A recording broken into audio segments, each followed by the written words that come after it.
You think your baby is crying because you're doing something wrong? In reality, every time you guess wrong, your baby is forced to cry louder just to be understood. This video will show you how you're accidentally training that behavior and how to read the signals before they ever escalate. You're in the kitchen and you hear your baby start to whimper from the other room.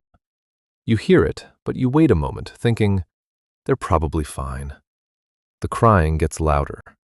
You rush in, pick them up, and try one thing after another. This time, you get it right. They stop. But you didn't notice what actually just happened. You didn't read the first signal. You only reacted when it was loud enough. Your baby's brain just registered that moment, but not in the way you think. In the next few minutes, you'll see how every delayed reaction is building a communication pattern you never wanted. And it all starts with the tiny signals you've been missing. You think you're taking care of your baby? Actually, you're just guessing. When your baby starts whimpering, you rush to pick them up, but they won't stop crying. So you frantically try feeding them, thinking, maybe they're hungry or just sleepy. The truth is, a baby's brain sends out subtle cues long before the crying starts. When those cues are ignored, they have to turn up the volume with a full-blown scream just to get your attention. Wrong. Over and over again. Without realizing it, you're teaching your child that gentle communication is useless, forcing them to become extreme just to be heard. It's not that your baby is difficult, it's that you're misreading them. The thing is, your baby's signals are never random. The signals are always there before the crying starts.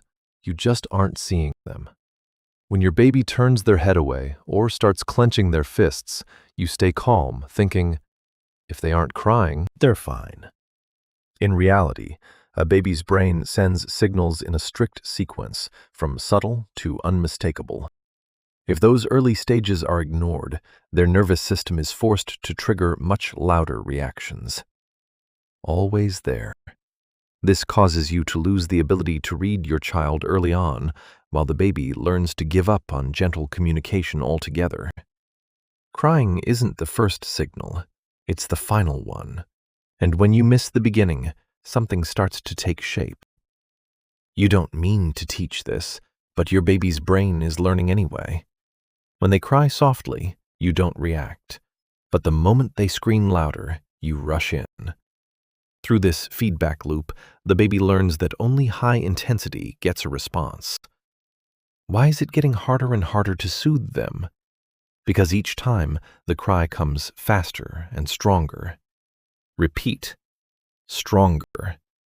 You don't lack love, you're just reacting at the wrong time. And that's when things begin to escalate. This isn't your baby's personality, it's a learned pattern. Next time, they'll skip the quiet whimpering and go straight to screaming from the start. The brain optimizes energy by choosing the signal that gets the fastest results. This causes the child's attention span to drop and makes it much harder for them to self-regulate. Not personality. The brain doesn't care about right or wrong, it only keeps what works. And at this point, the problem isn't even about the baby anymore. You aren't neglecting your baby. You're just teaching them the wrong way to be heard. When you only react when they're loud enough, and only pay attention when they lose control, their brain links attention with high arousal. The calm states are never reinforced, causing explosive behaviors to skyrocket. This is where it breaks. You aren't understanding your child. You're programming the only way they can be understood. So, what happens when you change how you respond? Communication doesn't have to be loud. It just has to be on time.